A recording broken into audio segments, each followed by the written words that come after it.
क्यों बे, डर लग रहा है ब्रेकियल प्लेक्सस से? तो डरो मत, जामेद तक है ना, चंद मिनट के अंदर अंदर आपको सिखाएगा, और सिर्फ सिखाएगा नहीं बल्कि याद भी करवाएगा। चलो शुरू करते हैं। यहाँ पे देखिए ब्रेकियल प्लेक्सस। सबसे पहले आपने ये जानना है कि इसे हम ब्रेकियल प्लेक्सस क्यों कहते हैं। यहाँ पे देखिए दो वर्ड है मेरे पास, एक हमारे पास क्या है, ब्रेकियल है, और दूसरा क्या है मेरे पास, प्लेक्सस। ब्रेकियल का मतलब क्या है, ब्रेकियम, और ब्रेकियम का मतलब क्या होता है जनाब, आम होता है। क्या होता है, आम होता है। और प्लेक्सस का मतलब क्या है, नेटवर्क।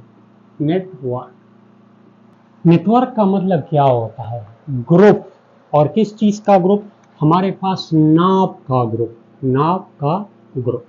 अब डियर स्टूडेंट यहाँ पे देखिए कि वो ग्रुप ऑफ नाप जो हमारे आम को सप्लाई देता है, इम्पल्सेस देता है, तो उस ग्रुप ऑफ नाप को हम क्या कहेंगे, ब्रेकियल प्लेक्सस हम कहेंगे। आपने डियर स्टूडेंट सुना होगा कि जो भी चीज़ें हमारे आम के साथ रिलेटेड होती है तो उसे हम क्या कहते हैं, ब्रेकियल कहते हैं। आपने सुना होगा brachial artery, brachial vein, brachial nerve. तो डियर स्टूडेंट ये जो ग्रुप ऑफ नाव होते हैं ये सारे के सारे हमारे अपर लिम्ब को, हमारे आम को सप्लाई करता है, तो इसी वजह से हम क्या कहते हैं, ब्रेकियल प्लेक्सस हम कहते हैं। अब डियर स्टूडेंट इसके बाद हम ब्रेकियल प्लेक्सस को ड्रा करने वाले हैं कि इसके रूट कौन कौन से होते हैं, इसके ब्रांचेस कौन कौन से हैं, उसके कॉर्ड कौन कौन से हैं। तो डियर स्टूडेंट ये बहुत आसान होने वाला है, मगर इसको ड्रा करने से पहले आपने एक सिंपल सा निमोनिक याद रखना है। Rose to dear, rose to dear cute baby, rose to dear cute baby. अब यहाँ पे आपको जितने भी इस सेंटेंस में जितने भी वर्ड आपको दिखाई दे रहे हैं, इससे आपने सिर्फ और सिर्फ पहला अल्फाबेट उठाना है। तो रोज में पहला अल्फाबेट क्या है आपके पास, आर है, टू में टी है, फिर डी, फिर सी, और फिर बी। अब इसको बेस बनाकर हम पूरा का पूरा ब्रेकियल प्लेक्सस हम तैयार करेंगे। सबसे पहले हमने क्या करना है, आर को सेलेक्ट करना है। तो आर का मतलब क्या है, रूट। आर का मतलब क्या है, रूट। अब यहाँ पे देखिए ये जो ब्रेकियल प्लेक्सस होता है ना, सबसे पहले हमने इसके रूट ड्रा करने हैं।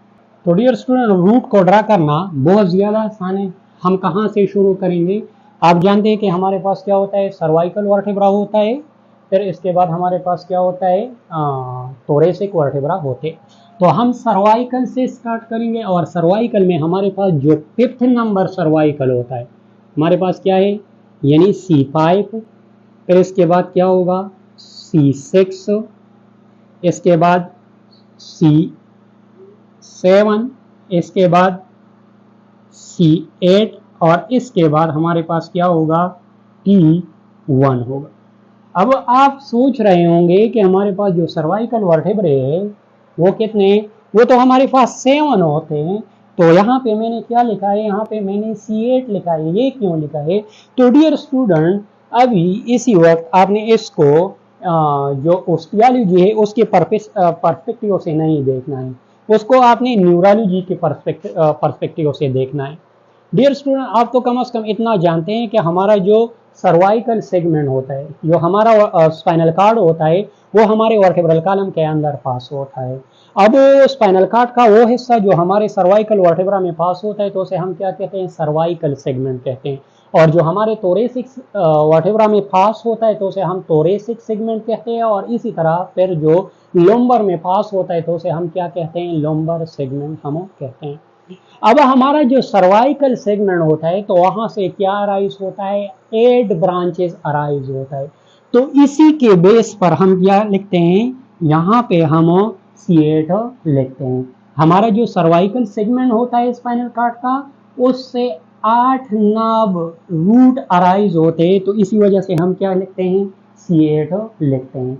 और ये जो असल में T1 है, ये T1 को हम क्या कहते हैं, C8 हम कहते हैं। चलो बहरहाल हमने रूट को ड्रा करना है जो कि बहुत आसान है। अब हर वर्टेब्रा के सामने आपने क्या एक लाइन ड्रा करनी है। C5 के लिए ये आपकी एक रूट बन गई, C6 के लिए दूसरी रूट बन गई, ये जनाब आपकी तीसरी रूट बन गई, चौथी बन गई और लास्ट में आपकी पांचवी रूट बन गई। तो बहुत आसान था, ये क्या थे आपके रूट्स। इसके बाद हमने दूसरा टी को पिक करना है। तो टी का मतलब क्या है? Trunk, T for trunk. अब हमने क्या करना है? इससे ट्रंक बनाना है, वो भी बहुत ज्यादा आसान है। बस आपने क्या करना है?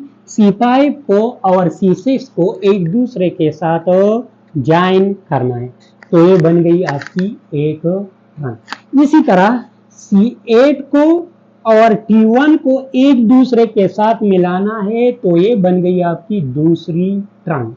और जो C7 रह गया उसको मिलाने के लिए कोई नहीं मिल रहा, तो ये सिंगल जिएगा और सिंगल मरेगा, तो ये बन गई जनाब आपकी तीसरी ट्रंक।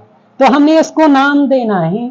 सबसे पहले ये आता है आपके पास, तो ये होगा जनाब सुपीरियर ट्रंक, या आप इसे अपर ट्रंक भी कह सकते हैं। ये होगा जनाब आपका मेडियल ट्रंक, और ये होगा जनाब आपका इंफीरियर ट्रंक, या आप इसे लोअर ट्रंक भी कह सकते हैं। फिर हमारे पास क्या है? डियर है, और डियर में पहला अल्फाबेट डी है, तो D for division, D for division. तो हमने क्या करना है? ये जो ट्रंक है ना, इसको डिवाइड करना है और इससे डिवीजन निकालना है। तो बहुत आसान है। इसे यहाँ पे देखें, ये होगा जनाब आपका इंटीरियर डिवीजन और ये होगा आपका पोस्टीरियर डिवीजन। इसी तरह इसको इंटीरियर डिवीजन, पोस्टीरियर डिवीजन। इसी तरह आप ऐसा करें, interior division and posterior division. यहाँ पे मैं लिखता हूँ इंटीरियर डिवीजन और दूसरा क्या होगा? Posterior division. इसी तरह interior division and posterior division, interior division and posterior division. बहुत ज्यादा आसान था। अब हमने क्या करना है? इसके बाद हमारे पास क्या था? CRI। सी का मतलब क्या होता है? Cord, C for cord. हमने कार्ड बनानी है, तो इस डिवीजन को अगेन हम एक दूसरे के साथ मिलाएंगे और हमारे पास क्या बन जाएगा? कार्ड बन जाएगा। तो चलो देखते हैं। यहाँ पे देखिए, interior division, posterior division, interior division, posterior division, interior division and posterior division. हमने क्या करना है? इसमें जितने भी पोस्टीरियर डिवीजन है उसको एक दूसरे के साथ मिलाना है। चलो लेते हैं। हमारे पास एक पोस्टीरियर डिवीजन ये हो गया, दूसरा ये वाला पोस्टीरियर डिवीजन, और तीसरा ये वाला पोस्टीरियर डिवीजन। हमारे पास क्या बन गया? एक कार्ड बन गया। और इस कार्ड को हम क्या कहेंगे? सारे के सारे पोस्टीरियर डिवीजन से बनाए ना, तो उसे हम क्या कहेंगे? पोस्टीरियर कार्ड हम कहेंगे। क्या कहेंगे? पोस्टीरियर कार्ड हम कहेंगे। दूसरा, हमारे पास जो सुपीरियर ट्रंक है इसका इंटीरियर डिवीजन, और हमारे पास जो मेडियल ट्रंक है उसका इंटीरियर डिवीजन। इस दोनों को हमने एक साथ मिलाना है। चलो मिलाते हैं और इसको भी एक दूसरे के साथ मिलाते हैं, तो ये हमारे पास बन जाएगा दूसरा कार्ड। और इस कार्ड को हम क्या कहेंगे? लेटरल कार्ड हम कहेंगे। क्या कहेंगे? Lateral card. और हमारे पास जो इंफीरियर ट्रंक है, इंफीरियर ट्रंक का जो इंटीरियर डिवीजन है वो अकेला रह गया, और इसको इसी तरह अकेला ही हम आगे बढ़ाएंगे, और ये अकेला हमारे पास क्या बनाएगा? कार्ड बनाएगा। और इस कार्ड को हम क्या कहेंगे? मेडियल कार्ड हम कहेंगे। क्या कहेंगे? मेडियल कार्ड हम कहेंगे। अब डियर स्टूडेंट, हमारे पास तो कार्ड भी बन गए। आखिर में क्या रहता है? बी रहता है। तो B for branches, B for branches. अब हमारे पास जितने भी कार्ड्स है, लेटरल कार्ड, पोस्टीरियर कार्ड और मेडियल कार्ड, इससे ब्रांचेस निकालनी है। तो ये बहुत ज्यादा आसान है। हमारे पास जो लेटरल कार्ड है ना, इसके लिए आपने एक सिंपल सा निमोनिक याद रखना है, और वो क्या है? LLM। जैसे कि LBB होता है, LLB होता है, सारी लोपर लफंगा बदमाश होता है, जब वो MS करता है, स्पेशलाइजेशन करता है, तो उससे क्या बन जाता है, लोपर लफंगा मास्टरमाइंड बन जाता है। अब यहां पे देखिए L का मतलब क्या है, L पर लेटरल पेक्टोरल नाव, फिर अगेन L है तो L पर लेटरल ब्रांच ऑफ मेडियन नाव, और फिर हमारे पास लास्ट में क्या है, M है तो M पर मस्क्यूलो क्यूटेनियस नाव। अब डियर स्टूडेंट इसके बाद हमारे पास जो पोस्टीरियर कार्ड है उसके ब्रांचेस निकालनी है, तो ये इससे भी ज्यादा आसान है। इसके लिए आपने बस सिंपल सा एक वर्ड याद रखनी है, और वो क्या है, स्टार। क्या, स्टार। ये हो गए पोस्टीरियर कार्ड के ब्रांचेस। तो इस पर सब स्केपुलर नर्व, सब स्केपुलर नर्व, ई पर तोरेको डार्सल नर्व,